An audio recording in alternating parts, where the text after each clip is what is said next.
Secara teoritis tidak mungkin yang namanya Nasdem mendukung Gerindra. Bagaimanapun Nasdem pengen juara satu dong sebagai partai kan. Tapi pertemanan tidak bisa dihilangkan. Karena itu ketika satu menang, Surya Paloh bilang, wah teman kita sudah jadi presiden. Itu melukai orang seperti saya, relawan yang kemudian menyediakan diri tanpa dibayar untuk berjuang mempertahankan pemilu yang jujur dan adil ke MK kan. Teman-teman tim hukum itu juga sempat drop Iya. Bang melihat situasi itu. Ya kalau drop sih tidak, tetapi ya semua menyayangkan. Saya kan memantaunya kan di grup WA kan. Kok bisa Surya Paloh ngomong begitu? Saya berharap Anies tidak maju Nah itu kenapa? DKI. Gini, dia itu levelnya harus naik. Levelnya harus jadi kingmaker ketika kontestasi Pilpres selesai.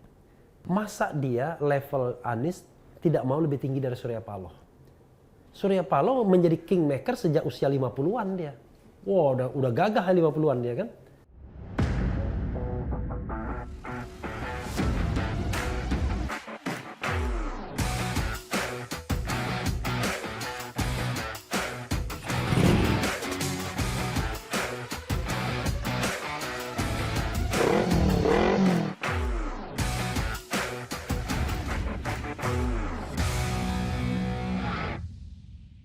Halo sahabat Kompas.com, bertemu lagi bersama saya Tatang Guritno. Saya Vittorio. Di acara Classwide Kompas.com, Gaspol ngobrol gas pasti Nampol. Ya.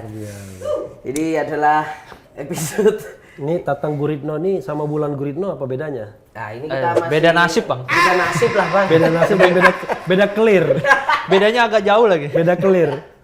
Hari ini Vito kita sudah kedatangan ini tokoh kritis, bangsa. Iya. Wah. Kritis itu dying gitu, sekarat artinya. Oh iya. Oh iya, Nggak, iya, maksudnya iya. mengkritisi rezim. Wah, ini ada pakar hukum tata negara Bang Refli Harun dan juga sekaligus berarti apa? Mantan dewan pakar di Timnas Amin. Amin. Timnas Amin itu apa? Wih. Waduh, lupa kah, kayaknya Bang? udah belum apa-apa udah digas ini. Emang kenapa Bang Timnas Amin, Bang? Ya enggak, saya tanya Timnas Amin itu apa? Itu, Oh. itu kan wadah yang temporary kan. Oh. Masa kita di-X-kan sesuatu wadah yang temporary kan? Oh iya. Harusnya kan yang fix gitu loh. Temporary, Bre. Temporary. Sudah temporary kalah lagi. Gimana Bang, sehat kan Bang? Sambil minum ya? Ya, boleh kan? sambil minum. Sehat dong, walafiat. Walafiat. Makasih ya Gaspol undang saya ya. Ya Bang, ini bukan dalam rangkanya ingin viewer Abang juga sih Bang. Oke. Walaupun kita menang sih kayaknya.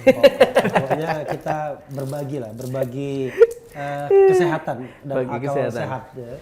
Nah Bang, kita mau ngobrolin soal dinamika politik Ya. terkini lah Bang. Ini kan pandangan-pandangan Abang kadang out of the box dibutuhkan ini, memberikan pencerahan. Nggak out of the box. Saya menyampaikan apa yang nggak disampaikan orang lain. Itu masalahnya. Bang, sebenarnya ini Ya. pengen tanya dulu Bang, situasi sebenarnya kemarin di Timnas itu Ya. seperti apa sih Bang? Apalagi ini kita bicara pasca Pilpres ya Bang, di Ya. mana beberapa hari setelah Pilpres selesai, Pak Surya Paloh, Ketua Umum Nasdem yang Nasdem Koalisi Perubahan gitu, Oke. bertemu Pak Jokowi itu satu. Ya. Yang kedua, kemudian bertemu Pak Prabowo setelah KPU mengumumkan hasil suara. Oke. Ya. Ya. Hasil penghitungan suara. Terus kemudian kan setelah itu kita tahu bahwa Timnas masih maju ke MK. Iya. Situasi psikologis di dalam melihat pergerakan Surya Paloh di kemarin itu seperti apa Bang? Apakah sempat akhirnya Oke. terjadi perpecahan atau gimana Bang? Itu sama dengan kampanye Obama. Jadi Obama pada periode pertama ketika dia maju Pilpres pertama kali, change, yes we can. Perubahan, ya kita bisa, kan begitu. Pada periode kedua dia maju lagi, yes he has changed, dia sudah berubah. Oh iya benar juga. Iya. Iya, Iya. ya kan. Jadi sama begitu juga kan perubahan. Ketika belum ada pemenangnya, begitu sudah ada pemenangnya sudah berubah dia, ya kan. Jadi sebenarnya kalau dibilang saya tahu dinamika internalnya, saya nggak tahu, karena yang namanya Timnas itu kan banyak sekali. Ya. Saya menjabat di Timnas itu banyak jabatannya, juru bicara, anggota Dewan Pakar, kemudian anggota Dewan Pakar Hukum, ya kan. Oh, anggota Dewan Penasehat, bukan Dewan Pakar. Anggota Dewan Penasehat atau Dewan Pakar ya, sampai lupa saya. Hukum, kemudian lawyer di MK. Kan? Jadi ada 4. Dari 4, ini alhamdulillah nggak ada amplopnya semua. Ya kan? Jadi free of charge semua. Ya kan? Jadi ada cerita sedikit misalnya intermezzo. Lawyer 02 nginep di Grand Hyatt. Sudah sebulan kami nginep di sana. Lawyer 03 di Mandarin Hotel. Nggak tahu berapa bulan atau berapa hari ya.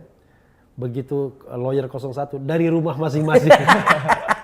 Ada ininya, titik kumpul, patung kuda. Iya, titik kumpul. Kalau nggak di Diponegoro 10 titik kumpul langsung aja masing-masing kan. Nah, jadi yang saya lihat ya, yang saya amati adalah ketika tanggal 20 Maret itu diumumkan dan suara terbanyak Prabowo Gibran, saya dan teman-teman lainnya shock ketika Surya Paloh sebagai partai pendukung 01 mengucapkan selamat kepada Prabowo Gibran atas kemenangannya.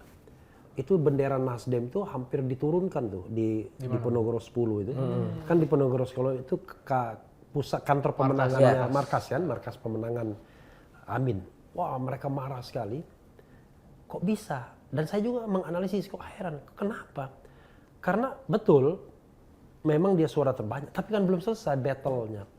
Pertempuran belum selesai. Karena masih ada yang namanya MK. Kan MK bisa mengubah hasil dan hampir aja menang kita. Oke, nanti another story soal MK itu. Saya kritik kan. Akhirnya saya ditelepon tokoh senior di partai itu. Yang kurang lebih mengungkapkan bahwa ya mereka ini teman baik, long story. Jadi kesimpulan saya pada waktu itu adalah siapapun yang menang, mereka akan saling ajak, gitu, akan saling dalam tanda kutip barangkali membela kepentingan masing-masing atau saling melindungi.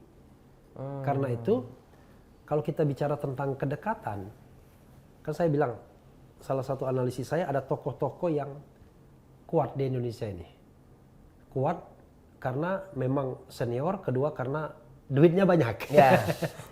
Ya logistiknya full. Mulai yang paling senior JK. JK itu kelahiran tahun 43 deh ya, 42 atau 43. 81 tahun sekarang usianya. Yang kedua kelahiran tahun 47 Megawati. Ya. Yang ketiga kelahiran 49 SBY. Yang keempat Surya Paloh dan Prabowo. Sama-sama kelahiran 51, sama-sama kelahiran 51. Jadi saya katakan tokoh di atas 70-an. 5 orang inilah tokoh yang paling kuat. Kuat karena PT-nya banyak kata orang Padang. Dan senior pula. Ya senior udah pasti, gerbongnya banyak. Dan klub 70 tahun ke atas. Ya barangkali bisa kita masukkan Luhut juga, Hendro Priyono. Tapi kan mereka kan tidak tampak. Maksudnya mereka tidak langsung bawa pasukan, tetapi mereka influencer yang sangat berpengaruh, iya. Tapi maksud saya di antara 5 orang ini, memang mereka kan kuat pengaruhnya. Nah, dari 5 orang itu, satu-satunya orang yang bisa berkomunikasi kepada siapapun Prabowo Subianto. Itu kehebatan dia. Prabowo barangkali yang dia susah berkomunikasi mungkin sama Yusuf Kalla. Tapi coba lihat sama Megawati sama Surya Paloh SBY juga sama SBY juga masih kan begitu. Sebaliknya kalau misalnya Surya Paloh sama Prabowo sama SBY sudah tidak karena itu ada sejarah yang sempat mengoyak mereka ketika Riau pemilihan ketua umum Golkar. Kan pada waktu itu berhadapan antara Abu Rizal Bakri dan Surya Paloh. Abu Rizal di backup SBY. Surya Paloh di backup oleh JK. Kan begitu. Maka Surya Paloh sama JK bisa sama berkomunikasi. Sama Mega nggak bisa. Jadi kalau misalnya Anda mau aliansi politik misalnya, apa yang paling menentukan? Saya mengatakan ideologi yes. Tapi kalau ideologinya sama tetapi personal relationship-nya buruk, Anda nggak bisa gabung juga. Itu masih terjadi di kita ya Bang? Iya. Masih Makanya jadi faktor yang kita- lebih iya. menentukan. Apalagi kalau ideologinya sama, personal relationship-nya sama, Ketemu, yang beda cuma dukungan presidennya aja beda. Kan secara teoritis tidak mungkin yang namanya Nasdem mendukung Gerindra. Bagaimanapun, bagaimanapun Nasdem pengen juara satu dong sebagai partai kan. Iya. Tapi pertemanan tidak bisa dihilangkan. Karena itu ketika satu menang, Surya Paloh bilang, wah teman kita sudah jadi presiden. Kan begitu kan? Oh, artinya soal perbedaan pilihan dukungan calon presiden itu tuh malah justru faktor ketiga ya Bang, dari yang pertama tadi Iya. ideologi, personal relation, baru yang ketiga ini ya. Iya. Artinya ketika ini bahkan sudah selesai, ya yang dua tadi. Dua ini remains. Oh, iya. Tiga itu selesai, ada waktunya untuk selesai. Dua ini remains. Karena itu tidak heran, buru-buru dia mengatakan. Nah, itu melukai orang seperti saya, relawan yang kemudian menyediakan diri tanpa dibayar untuk berjuang mempertahankan pemilu yang jujur dan adil ke MK kan. Tapi itu juga terjadi maksudnya Abang kan di dalam Dewan Pakar, kemudian di MK kemarin sempat maju. Oh iya. Teman-teman tim hukum itu juga sempat drop Iya. Bang melihat situasi itu. Ya kalau drop sih tidak, tetapi ya semua menyayangkan. Saya kan memantaunya kan di grup WA kan. Kok bisa Surya Paloh ngomong begitu? Padahal belum ada penetapan pemenang. Baru kan suara terbanyak. Harus suara terbanyak.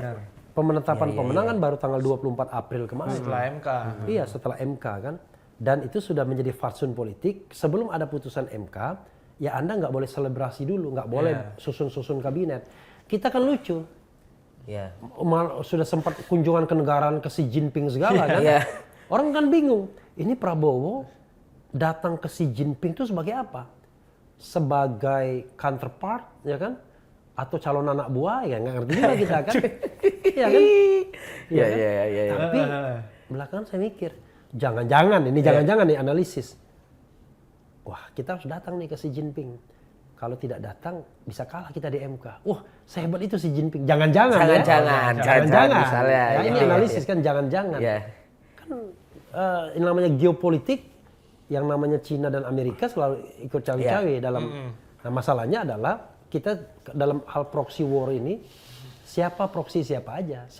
Jadi proxy Cina siapa, proxy Amerika siapa, kan itu aja. Tapi setelah aku pengen tanya gini Bang, setelah kejadian Pak Surya Paloh itu, Iya. apa yang dilakukan Pak Anies ke teman-teman tim hukum maupun teman-teman Timnas misalnya? Apakah ada upaya dari dia untuk juga menyemangati lagi atau ada diskusi yang Saya sepanjang pengetahuan saya, ya kan, nggak pernah dia singgung.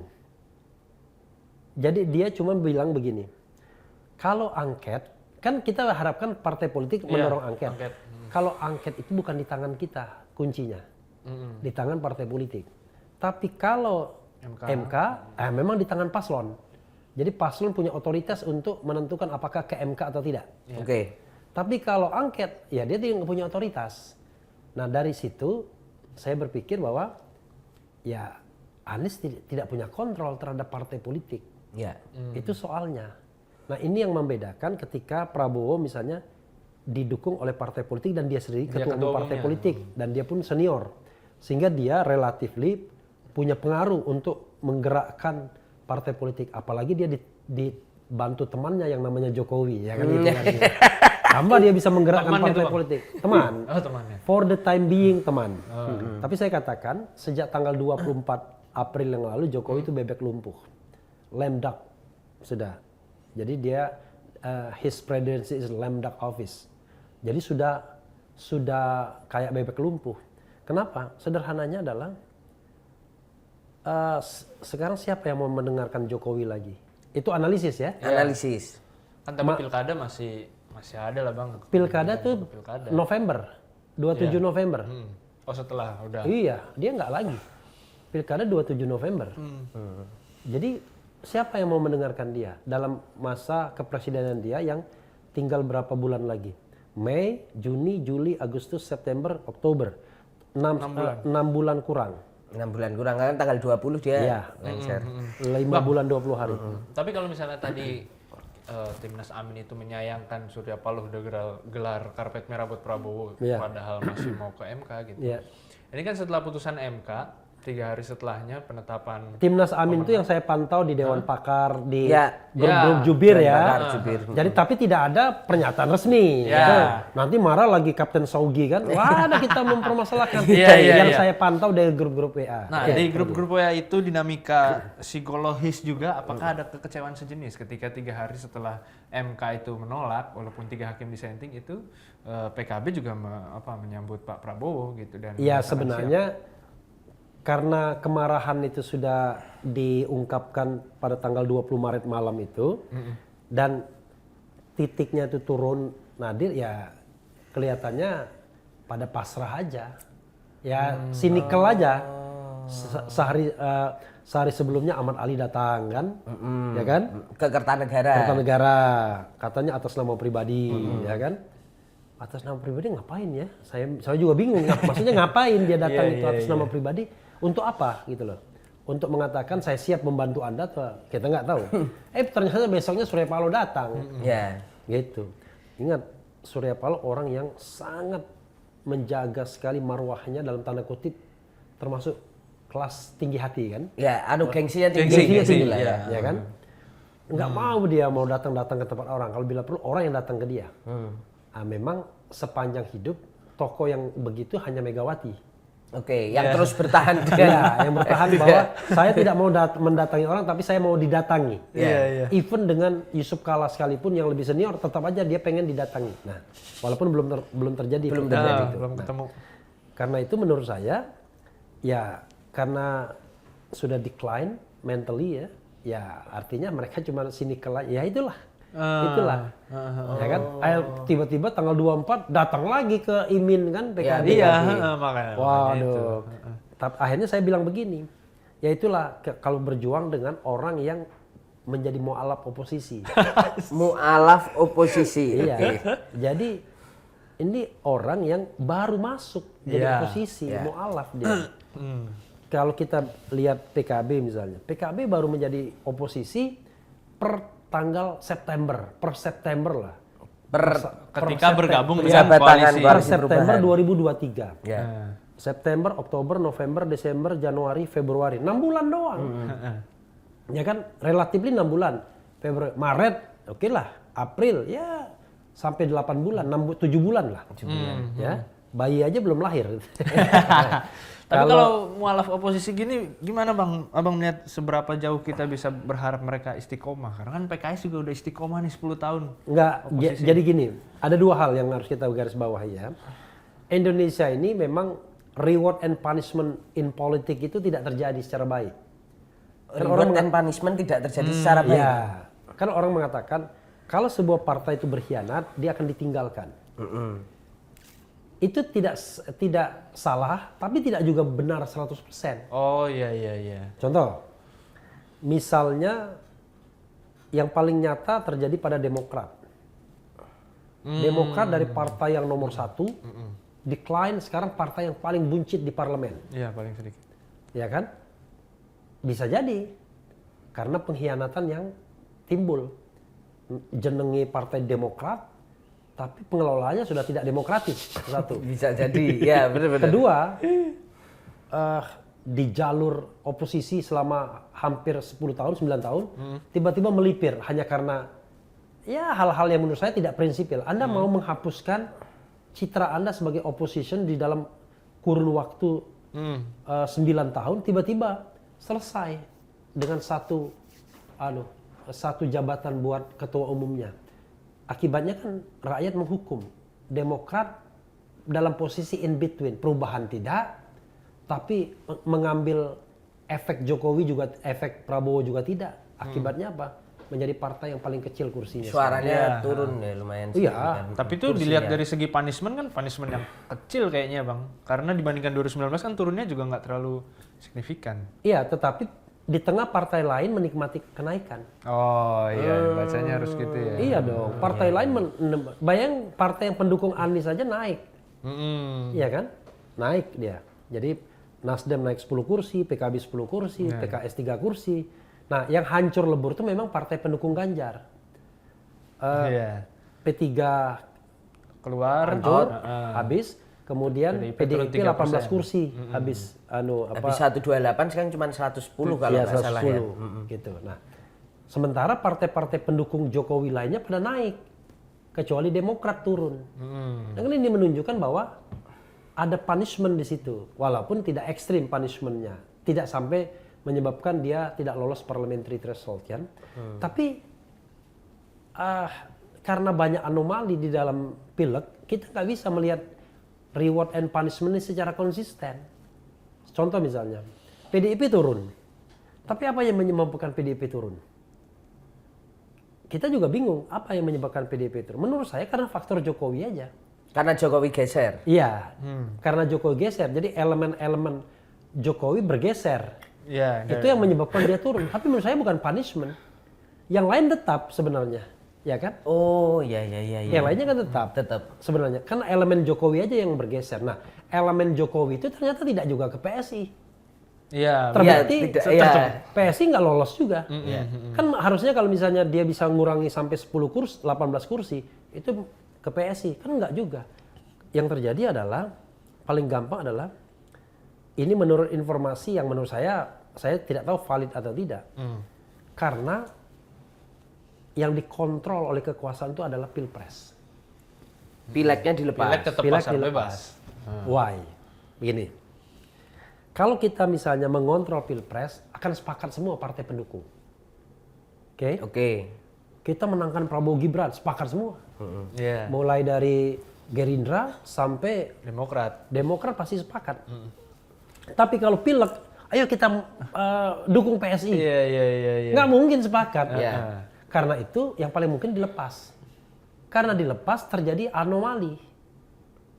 Pemenangnya tetap PDIP, tapi yang Ganjar ancur-ancuran. Ancur-ancuran. Malah peringkat 3. Iya, it doesn't make sense itu. Kan begitu. Juara satunya Prabowo Subianto dengan 58%, tapi suara Gerindra cuma 16%. Iya. 16% kalau tidak salah ya. Peringkat 3. Nanti kita cek lagi 16%. Berarti ada 40% yang tidak memilih Gerindra, tapi memilih Prabowo. It doesn't make sense, nggak masuk akal juga. Terlalu besar ininya, maksudnya jaraknya. Suara pendukung Prabowo itu lebih kecil 24 juta dibandingkan suara Prabowo.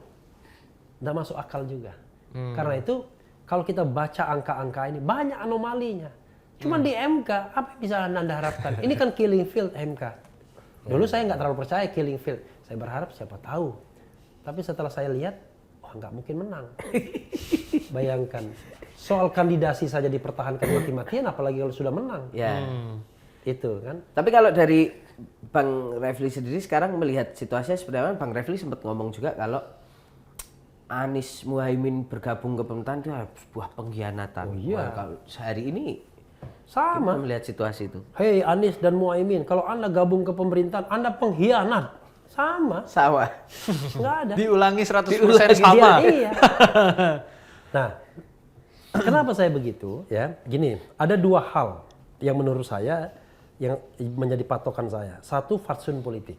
Oke. Fatsun politiknya, kalau Anda kalah, ya Anda jangan gabung dong. Anda harus jadi oposisi. Karena menjadi oposisi itu sama terhormatnya. Karena itu saya tidak setuju omongan Surya Paloh mengatakan menjadi oposisi bisa setiap saat. Tapi ikut dalam pemerintahan tidak bisa, itu kesempatan yang jarang atau apalah bahasa dia. Atau mungkin pernyataan Demokrat kan ternyata kalau masuk ke pemerintahan kita bisa langsung menjadi eksekutor misalnya kayak gitu-gitu loh. Itu klaim semua orang. Jadi orang menganggap bahwa menjadi oposisi itu nggak ada gunanya. Pertanyaan saya adalah kalau begitu buang aja semua podcast ini, nggak ada gunanya, tendang aja podcast, buang gitu. Nggak ada gunanya. Tapi coba kita berpikir yang namanya human development, ya kan? Membangun manusia. Nggak bisa hanya dengan soal makan saja, hal-hal yang sifatnya materialistik. Orang perlu gizi pikiran juga. Nah, gizi pikiran itu kan didapat dari para oposisi yang mencari alternatif berpikir karena dia nggak punya kepentingan yang kalau pejabat kan ngomongnya, waduh ngomong A salah, ngomong B salah, ya kan? kita nggak punya apa-apa. Karena itu kita ngomong bebas. Yang kita harus jaga kriminalisasi doang kan. Yeah. Tapi yang lain kan nggak ada.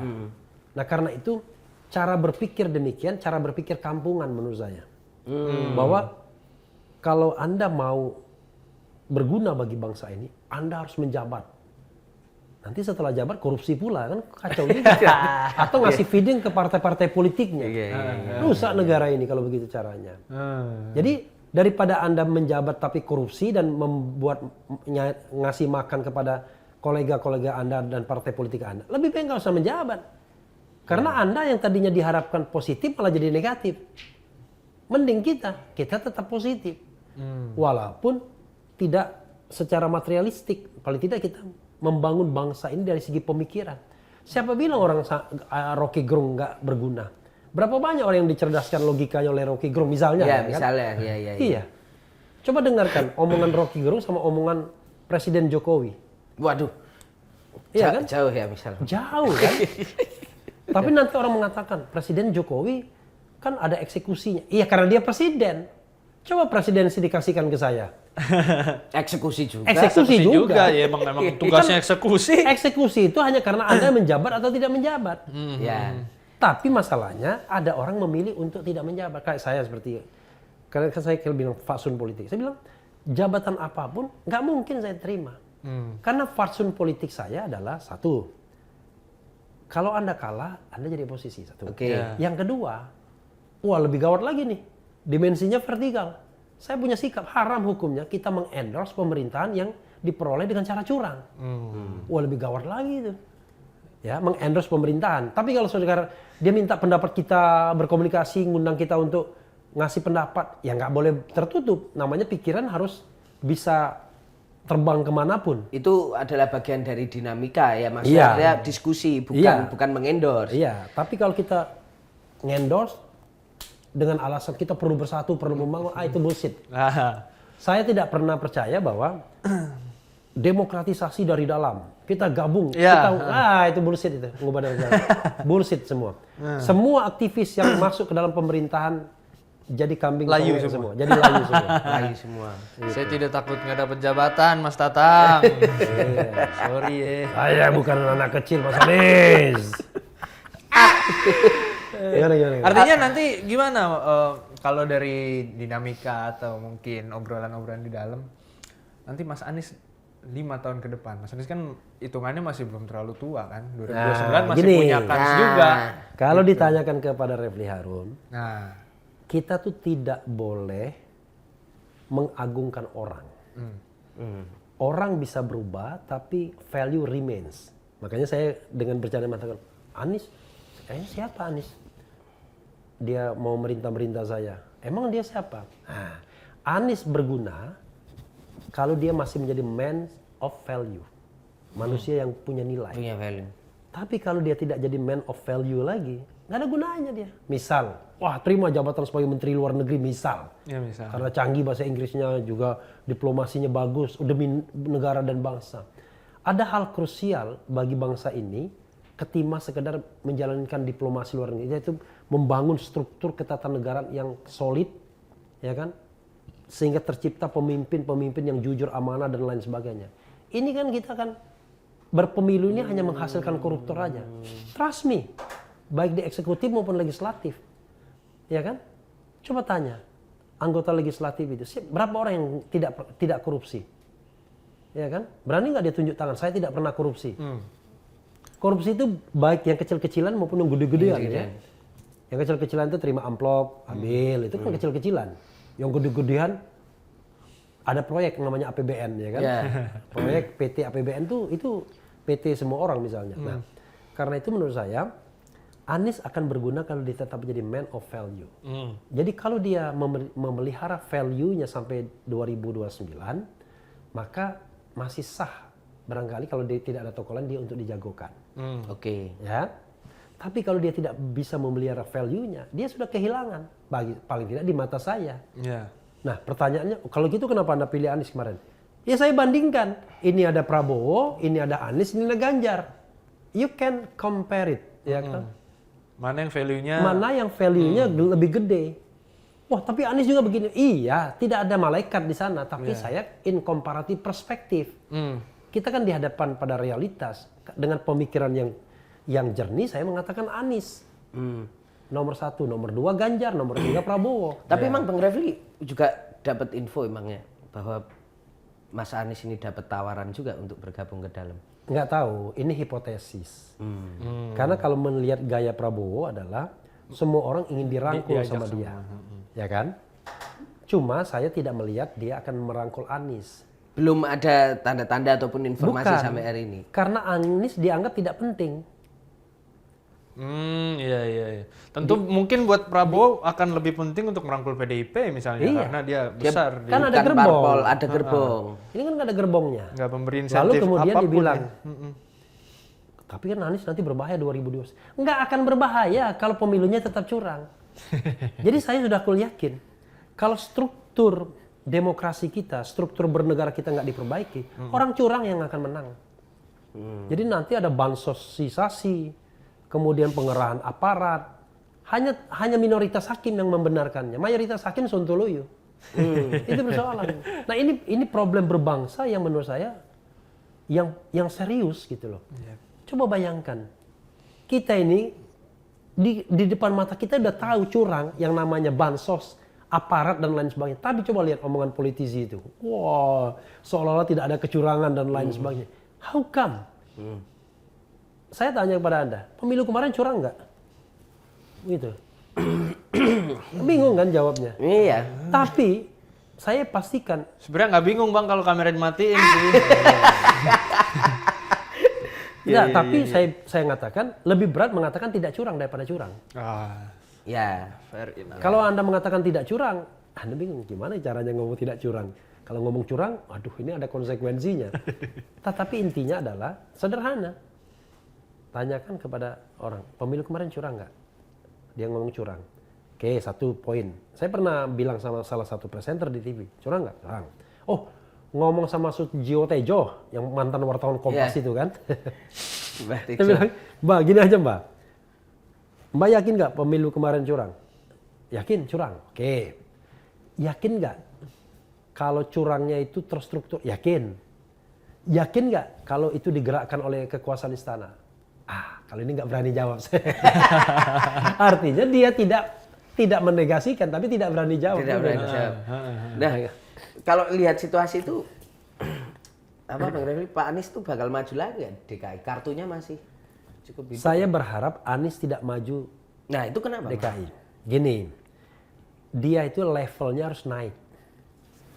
Levelnya harus jadi kingmaker ketika kontestasi pilpres selesai. Kalau dia, ya kan, ibarat petinju, ya kan, bertinju di kelas berat, kalah di kelas berat dia. Waduh, saya turunlah ke kelas menengah, biar kira-kira pertarungannya lebih ringan gitu. Kan memalukan. Kalau dia menang, ya ini kan mantan pilpres. Kalau dia kalah malu sekali. Karena at all cost, istana akan menggagalkan dia. Bahkan di majunya nanti kalau mungkin dia punya niat untuk maju DKI. Iya, kalaupun dia diinikan, udah istana akan menggagal dia, jangan sampai dia menang. Dan nanti kalau dikomplain di MK, tenang, kita sudah punya teman, minimal 5 orang di MK udah punya teman kita. Kalau Paman Usman ini lagi, udah punya 6 kita. Dengan asumsi aliansi Jokowi Prabowo nggak pecah. Tapi kalau aliansinya pecah bisa berbeda. Iya. Ya namanya manusia, ya kan? Tapi melihat situasi dia bukan. Oke, saya kader selesaikan parpol. tadi ya. Bayangkan, orang seperti Surya Paloh aja, jadi menteri aja kagak mau. Karena merasa levelnya Merasa lebih levelnya tinggi tinggi. dari menteri, Bos. Nah sekarang pertanyaannya, masa dia level Anies tidak mau lebih tinggi dari Surya Paloh? Surya Paloh menjadi kingmaker sejak usia 50-an dia. Wah, udah gagah 50-an dia kan. Jadi ya mungkin karena dia kaya raya, dia pengusaha kan. Iya. Tapi Anies harus punya mental begitu. Saya sedih mendengar cerita ketika Anies disuruh ngangkat kursi itu. Ada pernah dengar cerita? Ya, yang kemarin video. Dia menghadap Surya Paloh, lalu kemudian disuruh angkat kursi. Calon presiden. Saya sebagai orang yang mendukung dia, merasa sedih saya. kok begini orang yang saya dukung ini kan, dilepeh, direndahkan sekali. Mudah-mudahan saya tidak keliru membaca konteksnya soal angkat kursi. Tapi kan instinctively aja, kalau kita merasa lebih besar daripada orang depan kita dengan santainya mengatakan, ambil kursi. Ambilin kursinya dong, gitu kan. Ya kan? Atau saya merasa, karena saya lebih senior, saya sena udelnya ngomong misalnya. Tapi begitu saya merasa di depan saya adalah orang yang saya hormati, let's say almarhum Yakob Utama depan, pasti begini saya. Gimana Pak Yakob? Tapi kalau di depan Tatang sama Vito begini, nggak perlu begini. Begini. Artinya apa Bang level yang kira-kira sepadan ya dengan posisi capres gitu untuk Pak Anies yang memang bukan kader parpol. Bukan kader parpol, logistiknya juga tidak sebesar Surya Paloh gitu. Ya, jauh. this is the question. Ya, dia harus berani susah dong. Bikin partai. Kalau dia mau berpolitik. Kalau dia menjadi guru bangsa, balik ke Paramadina atau balik ke universitas lain, jadi rektor. Pertanyaannya adalah, Anda mau menjadi tetap berpolitik, ya kan? Atau Anda mau jadi guru bangsa? Kalau Anda jadi guru bangsa, balik aja ke kampus. Tapi kalau tetap berpolitik, Anda harus fight di politik. Jangan Anda cuman cari tunggangan aja, vehicle. Iya. Misalnya gini, isu, tapi saya nggak tahu isunya benar apa enggak. PKB mendukung Anies nanti 3 tahun, tapi gabung dulu dengan pemerintahan Presiden Prabowo. Saya perjanjian seperti itu, kalau ada ya, quad non kalau di MK itu, quad non, kalau ada, itu menghina betul, terutama menghina para relawannya menurut saya. Kok bisa begitu? Dari awal saya mau perang. Apa yang saya mau perang? Begini, dia mau menjadi man of value atau cuma sekedar pemburu jabatan, ya kan? Position hunter, ya kan? Kalau dia menjadi pemburu jabatan, maka pragmatis jalannya, seperti yang dilakukan Prabowo. Prabowo kan tidak membangun karakter bangsa, bayangkan. Dia tahu betul cara untuk menang adalah gabung sama Jokowi dan menggunakan fasilitas negara, kepresidenan Jokowi untuk menang. Kira-kira orang seperti Yusril, Erlangga Hartarto, kemudian Zulkifli Hasan mau diperintah oleh Gibran Rakabuming Raka? Apalagi Yusril yang menganggap dirinya pandai luar biasa. Ya, oke, dengan segala hormat buat Prof Yusril. Kan enggak. Tapi dia tahu anak kecil ini kunci untuk memenangkan pertarungan. Kan sederhana. Ya. Ini anak kecil ini kunci untuk memenangkan pertarungan. Nggak ada anak kecil ini nggak akan menang. Atau susah menang. Susah. Paling nggak. Pakai dia. Gitu. Bila perlu Jan Etes, ya kan? Kalau seandainya kunci. Nah, Pilpres U23 nanti Bang. Iya, Pilpres U23. Ya. Setelah saya pikir-pikir, ternyata kita cuma menang 2 kali, kalah 3 kali. Oke. Oh, berarti lebih baik memang ya itu harus mau Harus susah. fight, iya, Kalau harus mau fight. fight di politik artinya menurut Bang Refli, Anies jangan hanya cari tunggangan tapi coba bikin satu parpol yang merepresentasikan. Toh udah punya 24% Ya. pengikut itu udah cukup modal gitu ya Bang menurut Abang. Ya walaupun sebenarnya di dunia maya itu kan, buktinya ketika demo kan yang datang cuma segelintir orang kan. Kadang-kadang kita bilang, kita punya pendukung sekian, 24%, ya 24 juta lebih lah ya, 30 juta. Berapa annya? 40 tuh Bang, sekitar 40 juta. ya. 40 juta. Ya, sekitar 40 juta. Ya tapi kan itu kan imajiner gitu kan. Begitu dimobilisasi demo, 10.000 aja nggak nyampe.